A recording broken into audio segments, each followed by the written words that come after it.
Shut up. I'm doing my interview. All right, let's start this. All right.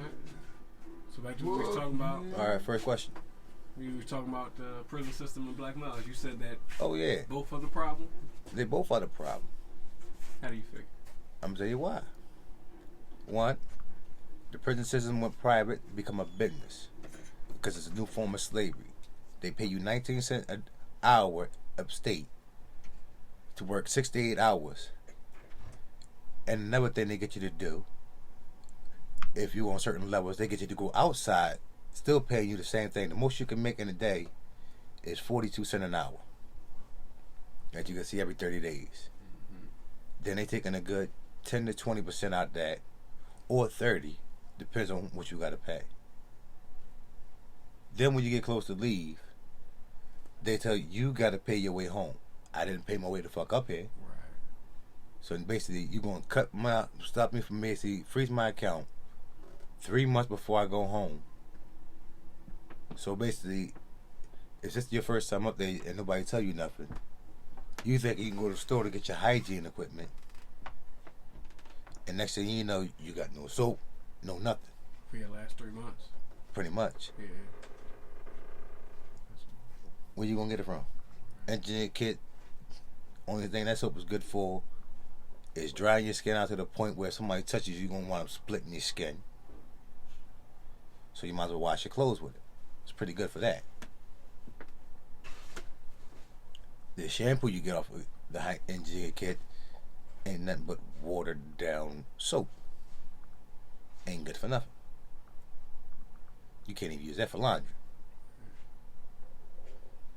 Deodorant wears off in the first 5 minutes. So they set you up. And you're going to only get the engineer kit once a month. So you trying to tell me a bar of soap as thick as this lighter, same size of a regular bar of soap, but as thick as this lighter, going to last you a month? That's what you got to deal with.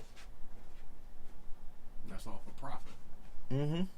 Profit off for the prisons. You know what I'm saying? Whether you said got your family, tell them, yeah, I'm coming up to pick him up. They still going to freeze your account. Mm-hmm. They said, well, if y'all come up and pick him up by this time, he'll be here. If not, he'll be at the bus station. I can pick him up from there.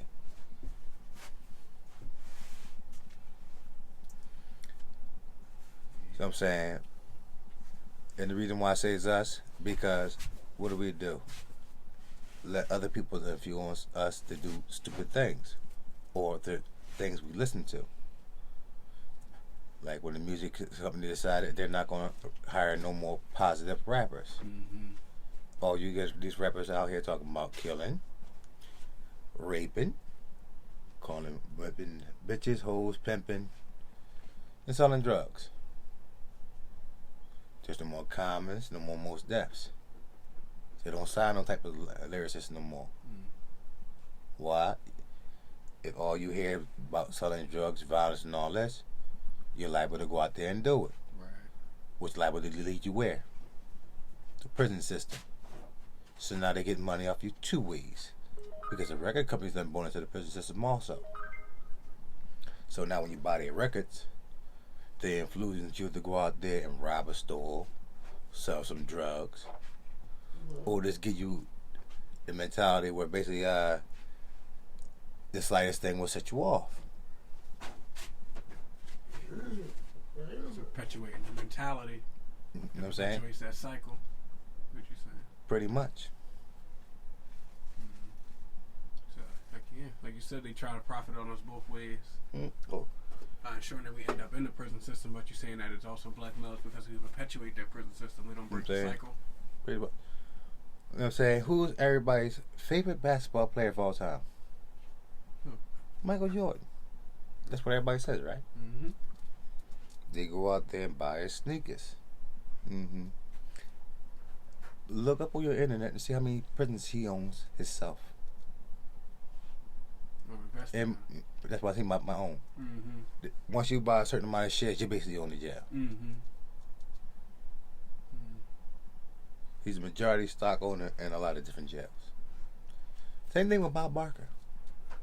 all the engine kit you still get, he makes all that. And I'm talking about Bob Barker, the old guy from Price is Right. Yeah. Bob, he was such a dick.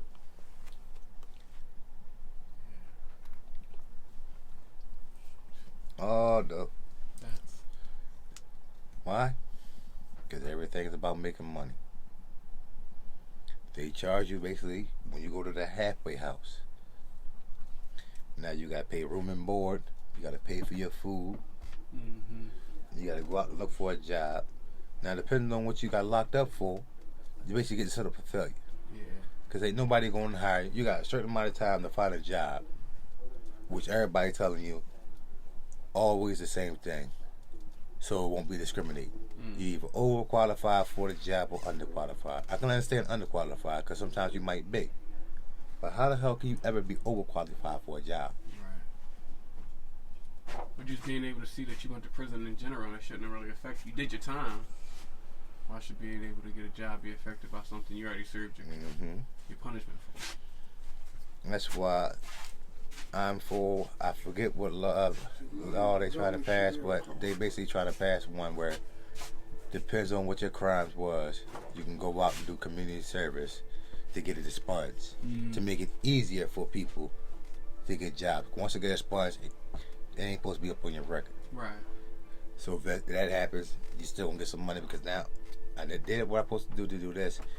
Now y'all done cost me a good job thinking that this was off my record. Now this company can actually go on stating the reason why we didn't hire this guy because when we did a background check, this was on his record. So now when they do the real investigation, yeah, it got to be known that yes, he was in prison for such and such. Right. He wound up doing the community service to get it expunged. Now it's a big deal. You get what I'm saying? Nobody going to hire you because then you know you've been in jail even though your record's been expunged. Right. So it doesn't even allow you to get back into society and lead a quote unquote normal life. Yeah, because they're going to tell you it's up to you to make sure they did what they're supposed to do. Right. But the system is all set up to keep you from being able to do what you need to do. It's a revolving door system. Okay? Back in the day, they used to have trades for you in jail to learn. That way, if you can't come out and get a job, you can go out, try to find a grant, or get some people to help you out and start your own business from the ground up. Right. With the skills that you obtain in that time. In the jail. You know what I'm saying? Now you can't get a degree in jail no more. You know what I'm saying? All the activities they had for you to relieve stress in jail, then it took out. They barely have any weights for you to lift. That actually does, you know what I'm saying? Because they like to hire guards that don't want to keep themselves in shape, so they want to make sure you're not in shape. You know what I'm saying? Now, if you ask anybody on commissary who ever been to jail by commissary, basically you got nothing but sugars and starches on the commissary. You know what I'm saying? The healthy things you spending an arm and a leg for. Not even available, really. You know, I said the healthy things you spend an arm and a leg for. Right. And it's the bottom shelf healthy things.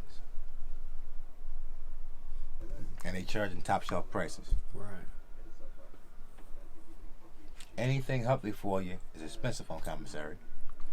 Anything that does harm to you, have you sluggish or slow, is cheap. Prime example out here, you might be able to go to the store and get one of these Udon noodles or Roman noodle soups for about 50 cents a pop. Up there, they could be anywhere from 24 cents to 28 cents. You know what I'm saying? You go to the store here and get some instant rice for might cost you $1.99 to $2.99. Up there, for a white bag, it's gonna be 99 cents. For a brown bag, $1.99.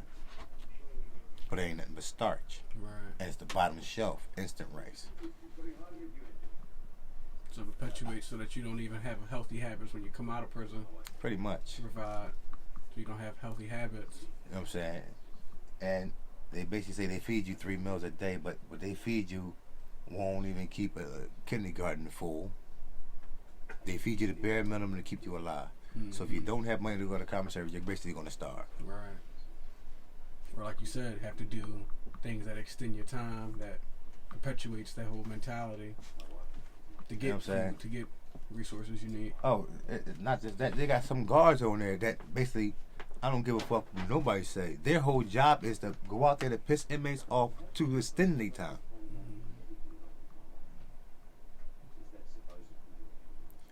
And the reason why they can do it, because a lot of the inmates go on there don't want to read the inmate handbook to find out what they got to go by and what they don't. You know what I'm saying? A lot of them get away with putting their hands on the inmates because the inmates don't know. Unless you're being threatened to yourself or somebody else, the guards can't put their hands on you. Mm-hmm. You know what I'm saying?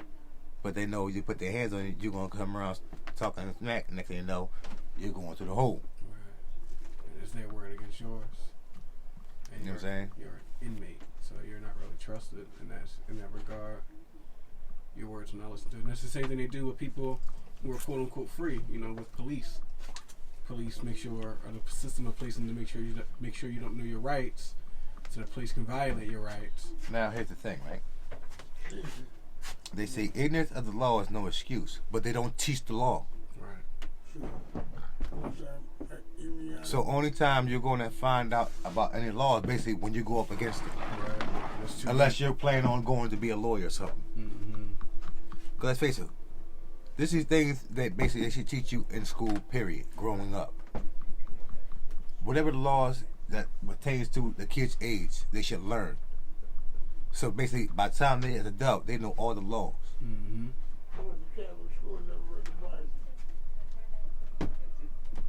But the least you know, the more likely you get in trouble. Let's face it, even when they give you, if you follow the law, do everything you're supposed to do. People with gun license. If you get put in a situation when you have to use your gun, when the cops get there, if you don't know the exact words to say to them when they get there, next thing you know, for defending yourself, you're going to jail for following the law. Why? Because they say ignorance to the law is no excuse.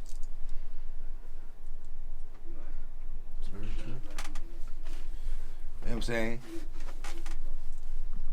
They do so much messed up stuff in the jail and wonder why nobody wants to go back, or rather go out there and do a shootout with the police instead of going back.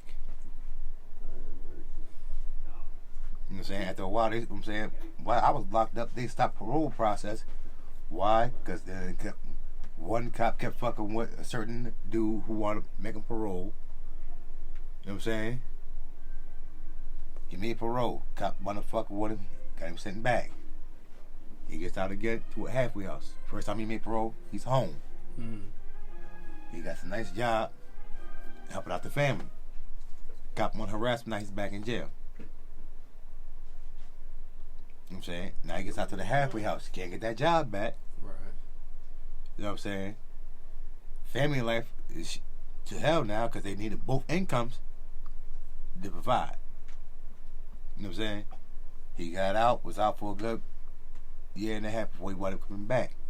And that time, him and his girl wound up getting together to get a house. But the house was basically, they was living from paycheck to paycheck.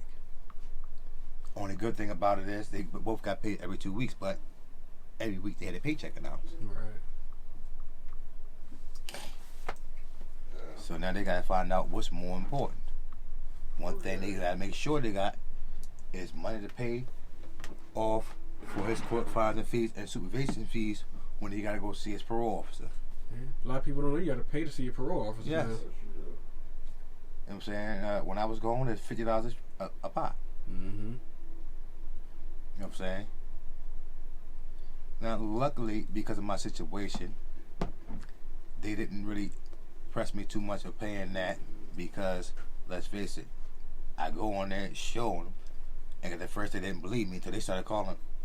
Yeah, there's such coming. Yes, he was underqualified for the job, overqualified for the job. Mm-hmm. So when she said, "Okay, I'm his parole officer," what was the real reason? Well, he got such on his case.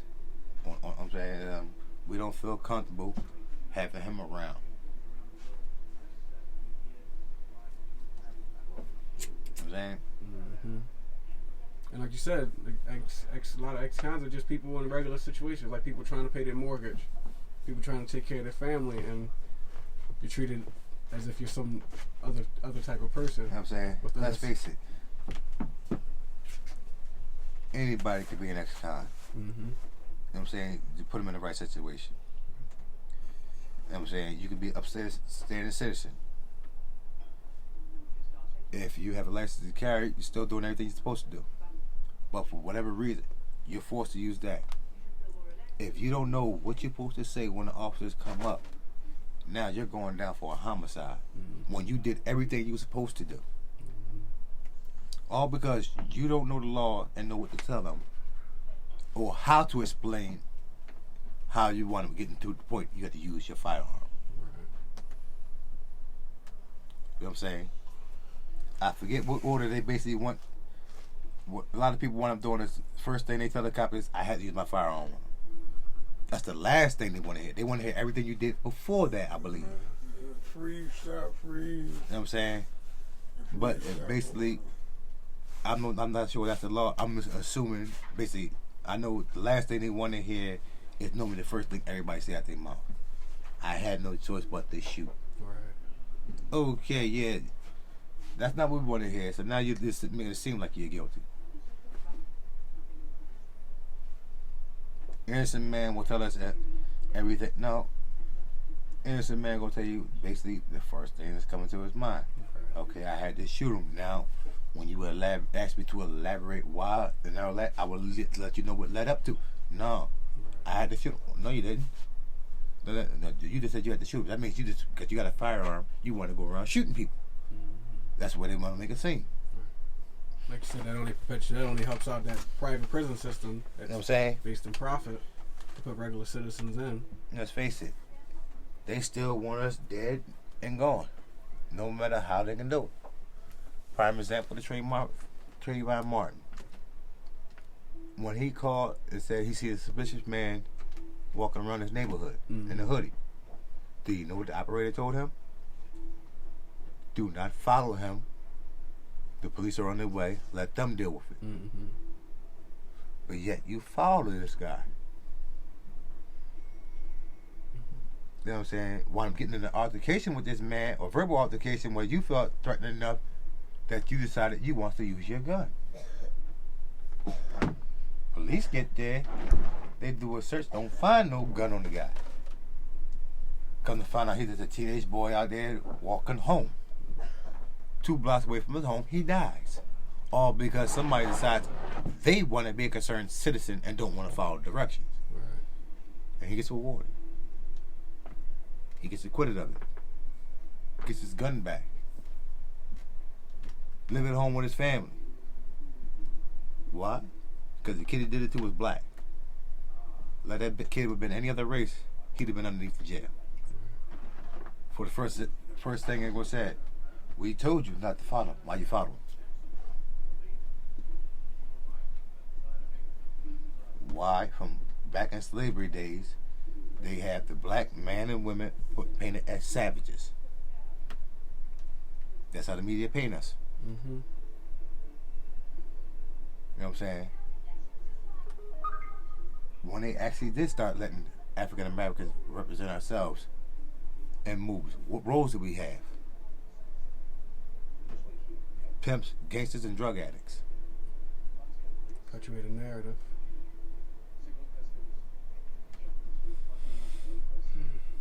You know what I'm saying? Or Uncle Tom. How you supposed to act. How they want you to act. How they want you to act, how they think we should act. Mm-hmm. You know what I'm saying? Now, here's something I don't understand. And I witnessed it in the jail. If you're white, you can be 7'8", 400 pounds lean muscle, cursing up a storm, threatening motherfuckers, and you're being assertive. But if you black 6 foot anything and be assertive, you're being aggressive. Mm-hmm. Well, that's the old adage. If you're black and you call for revolution, you're a black nationalist. But if you're white and call for revolution, you're a revolutionary. You know, people that founded this country, or slave owners who wanted freedom. So. Oh, and nowadays, let's face it, they basically every black leader we had, even now that they dead and gone, they still slandering them. You know what I'm saying? Because now you're hearing, oh, Martin Luther King didn't really do nothing for nobody. He was the Uncle Tom.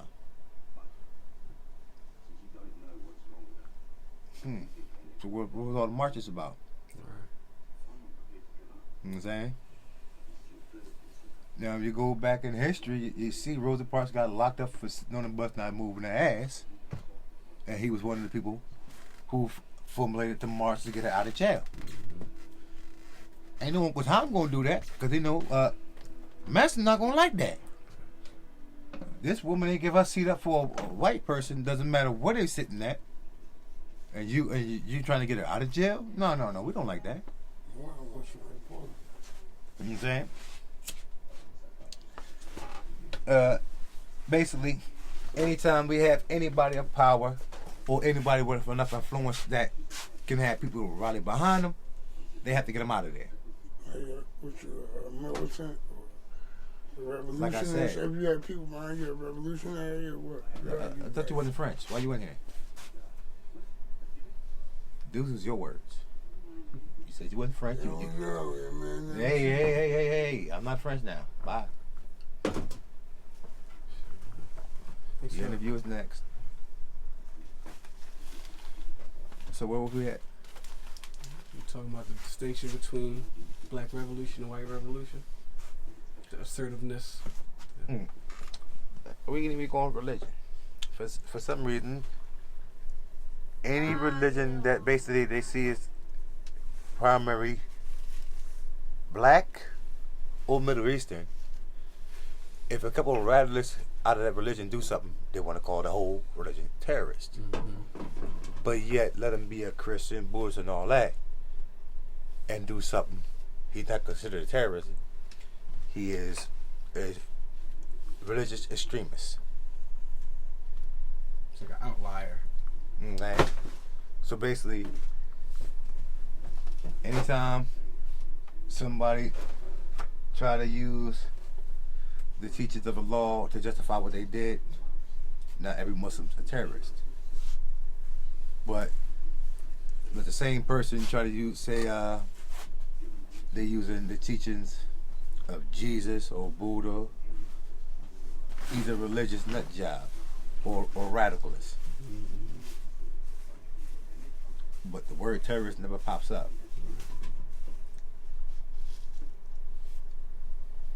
You know what I'm saying? If y'all take anything off of this, take this. Don't take nobody else's word for nothing. Go out and do your own research on it. You know what I'm saying? If you don't understand a word, go get a dictionary and look it up. Don't try to assume you got a grasp of it because you think you heard the word before. No. Actually go out and find the definition. Know what you're reading. That way you actually have the information you need to make your decision. And not go off what everybody else says. Because if you go by society, there is no innocent people in prison. Because if you're innocent, you would have got found innocent by the court of law. Let's go back to this court of law. They say one of the main things they try to say is innocent till proven guilty. So if you're innocent till proven guilty, why you got to pay bail to get out of jail? Only affects poor working class people. Bail doesn't affect the people who have money, people who can afford a good lawyer. You know what I'm saying?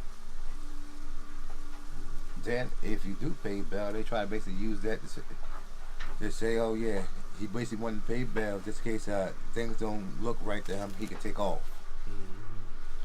They try to basically use bail as you admitting guilt. All because, let's face it, nobody wants to be sitting behind bars. They got too many things they got to take care of. Right. Well, thanks you for that time and that insight on the criminal justice system. The distinction. Oh, you mean the new slavery system? That is 100% what it is. People, like you said in the beginning, people don't know that a lot of prisoners do a lot of work for way less than the minimum wage, way less than slave wages. A lot of factories. A lot of furniture factories. Mm-hmm. Multi-million-dollar companies. Be having inmates do the first steps of every product, Mm-hmm. and they just do the finishing touches. Mm-hmm. You know what I'm saying? Every article of clothing that you buy upstate, an inmate made. From the browns you wear on your back Mm-hmm. to them blacks and whites that the guards wear came from sweat and blood of inmates.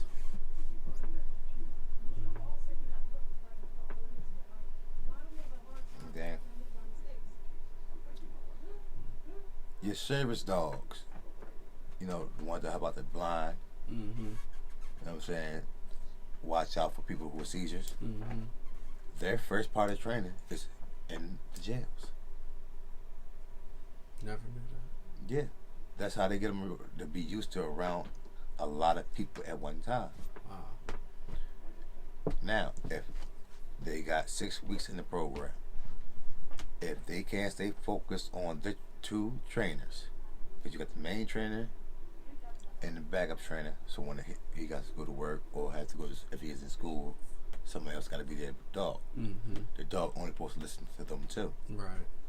Anybody else they listen to, it will fail the program. It's not supposed to eat human food. So if they put some human food down there and he goes for it, y'all both out the program. Mm-hmm. One, because now once they get a taste for human food, they ain't going back. They will eat dog food, but basically you cannot leave your plate around because they're going to go for it. Right. Their programming. You know what I'm saying? And the person, because basically doesn't matter what you gave him regular food for, whether he did something, even if you had, now I've seen the dog do a service job in the jail. Somebody wound up having a seizure. It's at night. The guy was upstairs. Everybody calling, the person not hearing him. It was actually the dog barking, so they let him open the door, thinking the guy got to go out for the bathroom. So when the guy opened the door, he ran right to the door and kept hitting on the door with his paw until the guard went up there and seen what was going on. Mm-hmm. If the dog didn't do that, that man would have died in there. So he gave him a piece of the summertime as a reward. I'm talking about the guy who basically got his life saved by the dog. Mm-hmm. And because he allowed him to do that, they both got kicked out of the program. You know what I'm saying? Dog got rewarded for doing his job and got punished for it. You know what I'm saying? And the guy basically wasn't doing his job. So yeah, you're not doing your job. You're supposed to get punished. Right. Your job is to make sure nobody else feeds them. You know what I'm saying? They can interact with them, pet them, and all that. But basically, once you call him, doesn't no matter what anybody else says, he's supposed to be right next to you. Right.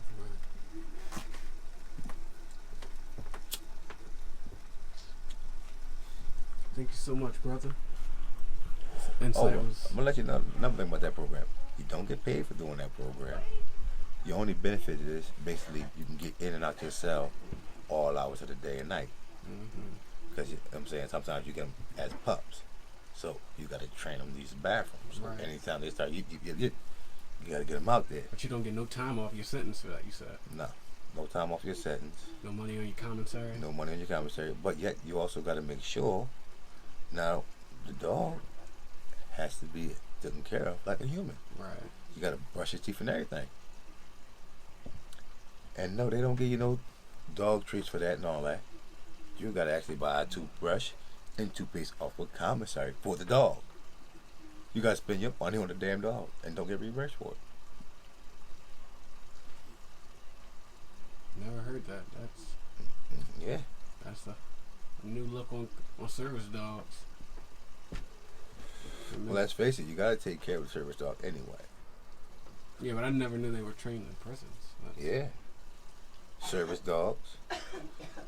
The canine for the canine units. Mm-hmm. See, basically, any type of dog that's going to be used for public service, Mm-hmm. whether it be used for fire department, CNI dogs. You know what I'm saying? We don't know what they're going to be trained for after they leave us. Right. You know what I'm saying? But certain dogs basically train anyway from the door because they can sense certain things. You know what I'm saying? They can smell certain elements on people.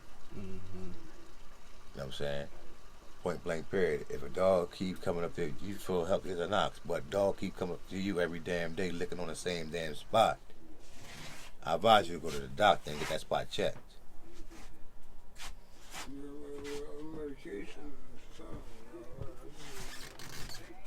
You know what I'm saying? Now, if you got time, you want to interview him, you can, but, you know what I'm saying?